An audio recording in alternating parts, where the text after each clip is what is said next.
ಏನೇ ಬಂದರೂ ಎದುರಿಸಿ ಗೆಲ್ಲಬೇಕು, ಹೆದರಬಾರದು ಎಂದು ಯಾವಾಗಲೂ ಹೇಳುವ, ಮಾಡಿ ತೋರಿಸಿದ ನಮ್ಮೆಲ್ಲರ ಆದರ್ಶ ಮಹಿಳೆ, ಯಶಸ್ವಿ ಉದ್ಯಮಿ ಲಲಿತಾ ಹೆಗಡೆ.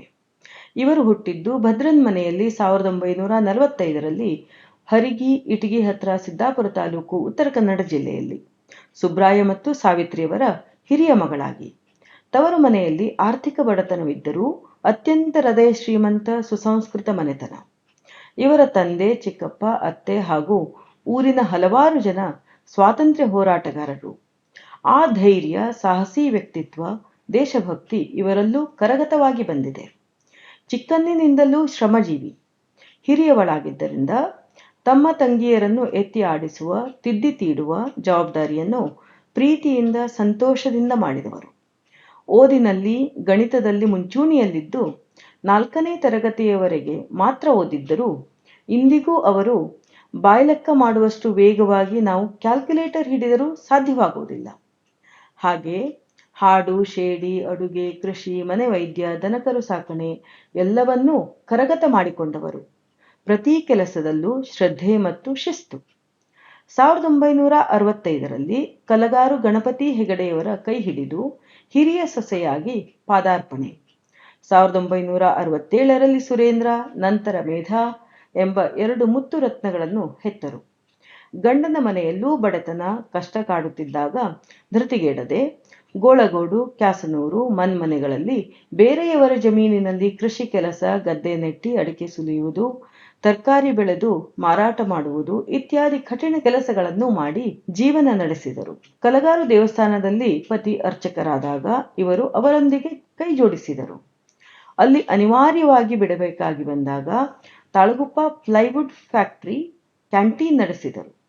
ನಂತರದ ವರ್ಷಗಳಲ್ಲಿ ಕಾಂಟ್ರಾಕ್ಟ್ ತಪ್ಪಿ ಹೋದಾಗ ಮತ್ತೆ ಧೃತಿಗೆಡದೆ ನಾವು ಹೋಟೆಲ್ ಮಾಡೋಣ, ನೀವು ಗಿರಾಕಿ ತನ್ನಿ, ನಾನು ಅಡಿಗೆ ಮಾಡಿ ಬಡಿಸುತ್ತೇನೆ ಎಂದು ಧೈರ್ಯ ತುಂಬಿದರು. 70ರ ದಶಕದ ಆರಂಭದಲ್ಲಿ ಹೆಣ್ಣು ಮಕ್ಕಳು ಹೊರಗಡೆ ಕೆಲಸವನ್ನೇ ಮಾಡದ ಕಾಲದಲ್ಲಿ ಕಷ್ಟವೆಂದು ಅಳುತ್ತಾ ಕೂರದೆ ರಟ್ಟೆ ಇದೆ ದುಡಿಯೋಣ ಎಂದು ಧೈರ್ಯದಿಂದ ಹೋಟೆಲ್ ಉದ್ಯಮ ಆರಂಭಿಸಿದವರು. ನಂತರ ಯಲ್ಲಾಪುರಕ್ಕೆ ಹೋಗಿ ಅಲ್ಲಿ ತಾಳಗುಪ್ಪ ಹೋಟೆಲ್ ಎನ್ನುವ ಹೆಸರಿನಲ್ಲೇ 20 ವರ್ಷಗಳ ಕಾಲ ಖಾನಾವಳಿ ನಡೆಸಿದರು. ಇವರ ಕೈರುಚಿ ಉಂಡವರು ದಶಕಗಳ ನಂತರವೂ ನೆನಪಿಸಿಕೊಳ್ಳುತ್ತಾರೆ. ಬೆಳಗ್ಗೆ 4 ಗಂಟೆಯಿಂದ ರಾತ್ರಿ 11ರವರೆಗೂ ಪ್ರತಿದಿನ ಎಡಬಿಡದ ಕೆಲಸ. 150ರಿಂದ 300 ಜನರಿಗೆ ರುಚಿ ಶುಚಿ ಊಟ ಬಡಿಸಿ ಹೊಟ್ಟೆಯನ್ನು ತಂಪಾಗಿಸಿದ ಅನ್ನಪೂರ್ಣೆ ಇವರು. ವ್ಯವಹಾರದಲ್ಲೂ ಅಷ್ಟೇ ಚುರುಕು. ಅಂದಾಜು ಅಳತೆಯ ಪ್ರಕಾರವೇ ಅಡಿಗೆ ಮಾಡಿ ಕಡಿಮೆಯಾಗದಂತೆ, ಹೆಚ್ಚಾಗಿ ಹಾಳೂ ಆಗದಂತೆ ನಿಭಾಯಿಸಿದವರು. ಈಗಿನ ಕಾರ್ಪೊರೇಟ್ ಭಾಷೆಯಲ್ಲಿ well estimated and most optimised operation.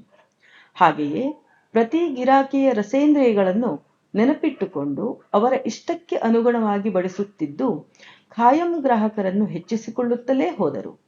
ಇಷ್ಟೆಲ್ಲ ಕೆಲಸದ ಮಧ್ಯದಲ್ಲೂ ಯಾವತ್ತೂ ನನಗೆ ವರ್ಕ್ ಲೈಫ್ ಬ್ಯಾಲೆನ್ಸ್ ಇಲ್ಲ, ವರ್ಕ್ ಫ್ರಮ್ ಹೋಮ್ ಬೇಕು ಅಂತ ಕೇಳಲೇ ಇಲ್ಲ.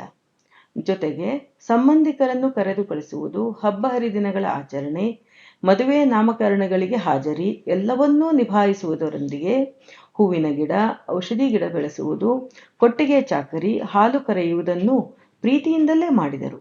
ಟೈಮ್ ಮ್ಯಾನೇಜ್ಮೆಂಟ್ ಪಾಠಗಳನ್ನು ಇವರಿಂದ ಕಲಿಯಬೇಕು. ಹೊಸ ವಿಷಯಗಳನ್ನು ಕಲಿಯುವ ಮತ್ತು ಕಲಿತು ಬಳಸುವ ಇವರ ಚಾತುರ್ಯ ಮೆಚ್ಚುವಂಥದ್ದು. ಅವರಿಗಿನ್ನೂ 12 ವರ್ಷ. ಅಮ್ಮ ದಾನಮಾವಿನಲ್ಲಿ ಇನ್ನೊಂದು ಮಗುವಿನ ಹೆರಿಗೆ ನೋವಿನಲ್ಲಿದ್ದರು. ಸೂಲಗಿತ್ತೆಯನ್ನು ಒಪ್ಪಿಸಿ ದೂರದಿಂದ ಹೆರಿಗೆ ಮಾಡಿಸುವ ವಿಧಾನ ತಿಳಿದುಕೊಂಡರು. ಹಲವು ವರ್ಷಗಳ ನಂತರ ಇವರ ನಾದಿನಿ ಹೆರಿಗೆ ನೋವಿನಲ್ಲಿದ್ದಾಗ ಸೂಲಗಿತ್ತಿಗೆ ಬರಲು ಸಮಯಾವಕಾಶವಿಲ್ಲದ ಕಾರಣ ಇವರೇ ಧೈರ್ಯ ವಹಿಸಿ ಹೆರಿಗೆ ಮಾಡಿಸಿ ಹೊಕ್ಕುಳ ಬಳ್ಳಿ ಕೊಯ್ದು ದಾರ ಕಟ್ಟಿದ್ದು ಕಡಿಮೆ ಏನಲ್ಲ. ಅಂದು ಹುಟ್ಟಿದ ಮಗು ಇಂದಿಗೂ ಆರೋಗ್ಯವಾಗಿ 40ರ ಹರೆಯದಲ್ಲಿದ್ದಾನೆ. ಇವರು ಶಿಶು ಬಾಳಂತಿಯರಿಗೆ ಆರೈಕೆ ಮಾಡುವುದರಲ್ಲಿ, ಬಾಳಂತಿ ಔಷಧಿ ತಯಾರಿಕೆಯಲ್ಲಿ ಎತ್ತಿದ ಕೈ. 10 ಬಾಳಂತಿಯರ ಆರೈಕೆ ಮಾಡಿದವರು. ಈಗ ಮೊಮ್ಮಗಳ ಬಾಳಂತನದಲ್ಲೂ ಇವರೇ ಜೀರಿಗೆ ಬೀಸಿಕೊಟ್ಟಿದ್ದು. 2002ರಲ್ಲಿ ಮಗ ಸೊಸೆಯ ಒತ್ತಾಯದ ಮೇರೆಗೆ ಹೋಟೆಲ್ ಮಾರಿ ಬೆಂಗಳೂರಿಗೆ ಬಂದರು. ಇಲ್ಲಿ ವಿರಾಮದ ಜೀವನ ನಡೆಸಬಹುದಾದರೂ ಅವರ ಆಯ್ಕೆ ಯಾವಾಗಲೂ ಚಟುವಟಿಕೆಯಿಂದ ಇರುವುದೇ ಬಂದ ದಿನದಿಂದಲೇ ಅಡುಗೆ ಮನೆ ವಹಿಸಿಕೊಳ್ಳುವುದರೊಂದಿಗೆ ಮನೆ ಸುತ್ತಲೂ ಮನೆ ಮೇಲೆಯೂ ಗಿಡಗಳನ್ನು ನೆಟ್ಟು ಮಕ್ಕಳಂತೆ ಸಾಕಿ ಬೆಳೆಸುತ್ತಿದ್ದಾರೆ. ಇವರು ಬೆಳೆಸಿದ ಕಂಚಿ ಮರ, ದಾಸವಾಳ, ಸೇವಂತಿಗೆ, ಔಷಧಿ ಸಸ್ಯಗಳು, ಅವರೆಕಾಯಿ, ಗೆಣಸು, ಬೆಂಡೆಕಾಯಿ, ಎಲವರೆಗೆ, ಸ್ವಾರ್ಲೆಕುಡಿ, ಬಾಳೆ ನಳನಳಿಸುತ್ತಿವೆ. ಅರಿಸಿನವನ್ನು ಇಲ್ಲೇ ಬೆಳೆಸಿ ಅರಿಸಿನ ಪುಡಿ ಮಾಡುತ್ತಾರೆ. ಸೊಸೆಯ ಕೆಲಸ, ಸಾಮಾಜಿಕ ಕಾರ್ಯ, ಆಟಗಳಲ್ಲಿ ಸಂಪೂರ್ಣ ಪ್ರೋತ್ಸಾಹ ನೀಡುತ್ತಾ ಮಾರ್ಗದರ್ಶನ ಕೊಡುವ ಇವರು ಸಮಾಜಕ್ಕೆ ಮಾದರಿ ಅತ್ತೆ. ಇವರು ಆಧುನಿಕತೆಗೂ ಹೊಂದಿಕೊಂಡು ಮೊಮ್ಮಕ್ಕಳ ಜೀವನ ಶೈಲಿಯನ್ನು ಅರ್ಥ ಮಾಡಿಕೊಳ್ಳುತ್ತಾರೆ ಎಂದು ಮೊಮ್ಮಕ್ಕಳೇ ಪ್ರೀತಿ ಗೌರವದಿಂದ ಹೇಳುತ್ತಾರೆ. ಹಳೆಯ ಕಜ್ಜಾಯಗಳನ್ನು ಬೆಂಗಳೂರಿನಲ್ಲಿಯೂ ಮಾಡಬಹುದು ಎಂದು ತೊಡದೇವು, ಕೊಟ್ಟೆ ಕಡುಬು, ಶಾವಿಗೆ, ಅಕ್ಕಿ ಕೇಸರಿಬಾತ್, ಕೈಕಾಯಿ ಕಡುಬು, ಮಣ್ಣಿ, ಲೇಹ್ಯ, ಸೌತೆಕಾಯಿ ಕೆರೆ ಎಲ್ಲ ಮಾಡಿ ಪ್ರೀತಿಯಿಂದ ಬಡಿಸುತ್ತಾ ಬಂದಿದ್ದಾರೆ. ಹಾಗೆಯೇ ಹೊಸ ರುಚಿ ಕಾರ್ಯಕ್ರಮ ನೋಡಿ ಅದನ್ನೂ ಪ್ರಯೋಗ ಮಾಡುತ್ತಾರೆ. ಎಲ್ಲೇ ಯಾರಿಗಾದರೂ ಸಹಾಯ ಹಸ್ತ ನೀಡುವಲ್ಲಿ ಮುಂಚೂಣಿ. 78ನೇ ವಯಸ್ಸಿನಲ್ಲಿ ಥ್ರೋಬಾಲ್ ಆಡಿ ಎಂದಾಗ ಮುಕ್ತ ಮನಸ್ಸಿನಿಂದ ಆರಂಭಿಸಿ ಕುತ್ತಿಗೆ ನೋವನ್ನು ನಿವಾರಿಸಿಕೊಂಡಿದ್ದಾರೆ. ಎಷ್ಟೋ ಜನರಿಗೆ ಆದರ್ಶರಾಗಿದ್ದಾರೆ. ಹಳೆಬೇರು ಹೊಸ ಚಿಗುರು ಎರಡೂ ಮೇಳೈಸಿದ ಇವರು ಸಹಸ್ರ ಚಂದ್ರನ ದರ್ಶನ ಮಾಡಿದ್ದಾರೆ. ನಮ್ಮ ಮನೆಯ ದೀಪವಾಗಿ ಇನ್ನೂ ಆರೋಗ್ಯವಾಗಿ ಶತಾಯುಷಿಯಾಗಿ ನಮ್ಮೆಲ್ಲರಿಗೂ ಸದಾ ಮಾರ್ಗದರ್ಶನ ಮಾಡುತ್ತಿರಲೆಂದು ಆ ದೇವರಲ್ಲಿ ಪ್ರಾರ್ಥಿಸುತ್ತೇವೆ. ನಮಸ್ಕಾರ.